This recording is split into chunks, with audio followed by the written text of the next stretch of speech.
Caesarean section झाल्यानंतर अनेक मदर्सच्या मनामध्ये अनेक प्रश्न असतात. त्यापैकी काही म्हणजे सिझेरियन सेक्शन झाल्यानंतर आपण बाळाला ब्रेस्ट फीडिंग कसं करायचं किंवा कधीपासून आपण चालू करू शकतो. सिझेरियन सेक्शन झालेल्या मदर्सना कधीपासून मसाज द्यायला पाहिजे.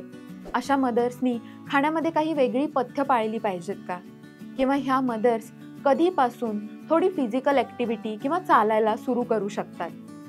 याशिवाय पोट आत येण्यासाठीचा बेल्ट वापरायचा की नाही, या सगळ्या प्रश्नांची उत्तरं आपण या व्हिडिओमध्ये देणार आहोत. तर व्हिडिओ शेवटपर्यंत नक्की बघा.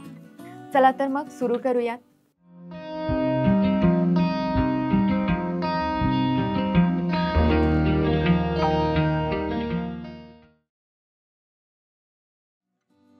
पहिला प्रश्न असतो तो म्हणजे सिझेरियन सेक्शन झाल्यानंतर ब्रेस्ट फीडिंग कधी करायचं.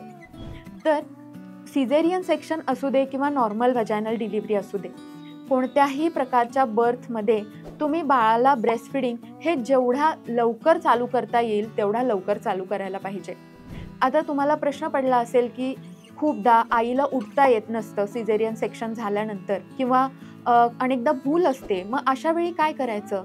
तर आईला जरी भूल असेल किंवा आईला उठता येत नसलं तरी आपण आईच्या स्तनांवरती बाळाला लावू शकतो, आई झोपलेल्या स्थितीत असताना सुद्धा. आता याचे खूप फायदे होतात, कारण की अनेकदा सिझेरियन सेक्शन झाल्यानंतर पहिले 2-3 दिवस बाळाला आपण वरचं दूधच फीड करतो आणि ब्रेस्टवरती लावतच नाही. परंतु हे पहिले 3 दिवस फार जास्त इम्पॉर्टंट असतात, कारण की या काळामध्ये येणारा जो ब्रेस्ट फीडिंग असतं त्याला आपण कोलोस्ट्रम म्हणतो, म्हणजे चीक असं म्हणतो. त्याला गोल्डन मिल्क असं सुद्धा म्हटलं जातं, कारण याच्यामध्ये खूप जास्त पौष्टिक घटक असतात. अगदी ते 2-3 थेंब जरी आले आणि ते बाळाला मिळाले तरी याचा फायदा खूप मोठा असतो. याशिवाय जेव्हा आपण जन्मल्या बाळाला आईच्या छातीवरती लावतो तेव्हा बाळाच्या मेंदूमध्ये तसेच आईच्या मेंदूमध्ये वेगवेगळ्या प्रकारचे हॉर्मोन्स स्रवतात आणि त्यामुळे ब्रेस्ट फीडिंग लवकरात लवकर चांगल्या प्रकारे होण्यासाठी त्याची मदत होते. बाळ सक करायला लगेच शिकतं आणि याचे फायदे दोघांनाही होतात. त्यामुळे जेवढा लवकर असेल तेवढा लवकर तुम्ही आपल्या बाळाला ब्रेस्ट फीडिंगला चालू करू शकता. यामध्ये आपल्याला नर्सेसची किंवा कोणी केअरटेकर असेल त्यांची मदत घेणं जास्त गरजेचं असतं.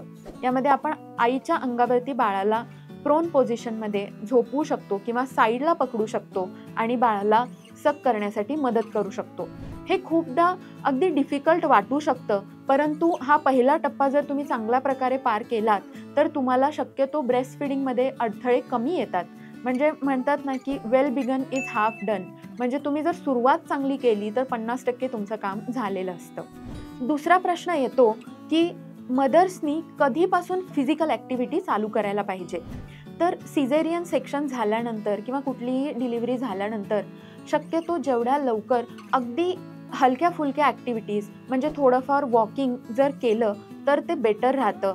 थोड्या अगदी बेडवर असताना सुद्धा थोड्याफार हालचाली करणं जास्त गरजेचं असतं, कारण आईच्या पायामध्ये रक्तस्राव स्टॅग्नेट होतो आणि त्या ठिकाणी थ्रोम्बोसिस म्हणजे रक्ताच्या गुठळ्या होण्याचे चान्सेस असतात. त्याला डीप व्हेन थ्रोम्बोसिस म्हणतो आणि हे प्रिव्हेंट करण्यासाठी आईने थोडीफार हालचाल करणं जास्त गरजेचं असतं. परंतु ह्याचा अर्थ अजिबात नाही की खूप जास्त व्हिगरस एक्सरसाइजेस करायला पाहिजे. शक्यतो ॲब्डॉमेनमध्ये म्हणजे पोटामध्ये प्रेशर वाढेल अशा गोष्टी अजिबात करायला नकोत, जसं की एखादी हेवी गोष्ट उचलणं किंवा चवड्यावरती बसणं, ह्या गोष्टी शक्यतो टाळायलाच हव्यात. परंतु हलका फुलका व्यायाम करूच शकतात. तिसरी गोष्ट आहे की सिझेरियन सेक्शन झाल्यानंतर कोणत्या गोष्टी खाल्ल्या पाहिजेत आणि कोणत्या गोष्टी खायला नकोत.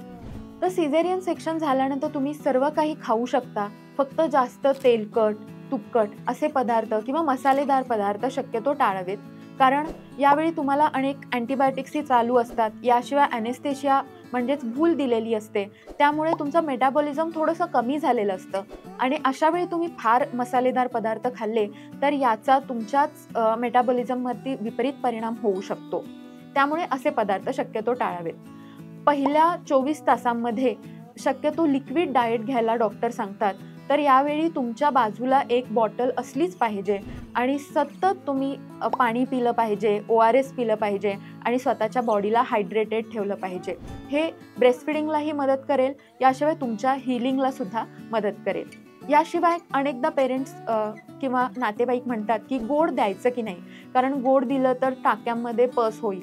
तर असं अजिबात नाही आहे की गोड दिल्यामुळे तिच्या टाक्यामध्ये काहीतरी पस होऊ शकतो. पूर्वीच्या काळी अँटीबायोटिक्स वगैरे नव्हते आणि खूप सारे अँटीसेप्टिक प्रिकॉशन्स पण इतक्या लेवलचे नव्हते. त्यामुळे खूपदा त्या टाक्यांमध्ये पस किंवा वेगवेगळे कॉम्प्लिकेशन्स होत होते. परंतु ह्याचा गोड खाण्याशी काही संबंध नाही. पण ह्याचा अर्थ असा पण नाही आहे की खूप जास्त गोड द्यायला पाहिजे. कोणत्याही गोष्टीचा समतोल राखायला पाहिजे.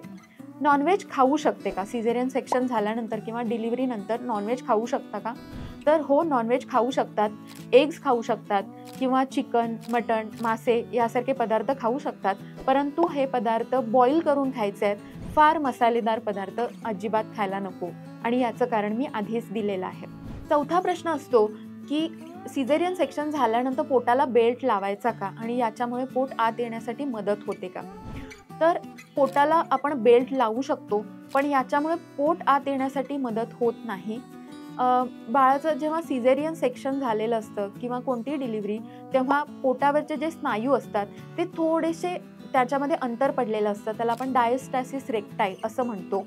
यावेळी आपल्या आतल्या ऑर्गन्सला म्हणजे युटेरस, जरी बाळाची डिलिव्हरी झाली तरीसुद्धा आयांना पोट दिसतं, कारण की ते युटेरस नॉर्मल साईजला येण्यासाठी 1.5 महिना लागतो, म्हणजे 6 आठवडे हा कालावधी लागतो.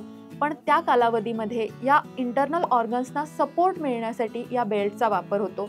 याशिवाय मदर्सना खूपदा बॅकमध्ये पेन असतं, तर या बेल्टमुळे त्यांच्या बॅकला सुद्धा सपोर्ट मिळतो. त्यामुळे बेल्ट वापरावा, परंतु त्याचा अर्थ असा नाही आहे की त्याच्यामुळे पोट आत जाईल. तर याच्यामुळे तुमच्या पोटातल्या आतल्या ऑर्गन्सला आणि तुमच्या स्पाईनला सपोर्ट मिळतो, त्यामुळे त्याचा तुम्हाला फायदा होतो. 5वा प्रश्न असतो की प्रेग्नन्सीमध्ये किंवा सिझेरियन डिलिव्हरी झाल्यानंतर कॉन्स्टिपेशन किंवा पाईल्स याचा किंवा खूपदा हेडेक म्हणजे डोकेदुखीचा त्रास होतो का? तर खूप साऱ्या मदर्समध्ये हा त्रास होतो.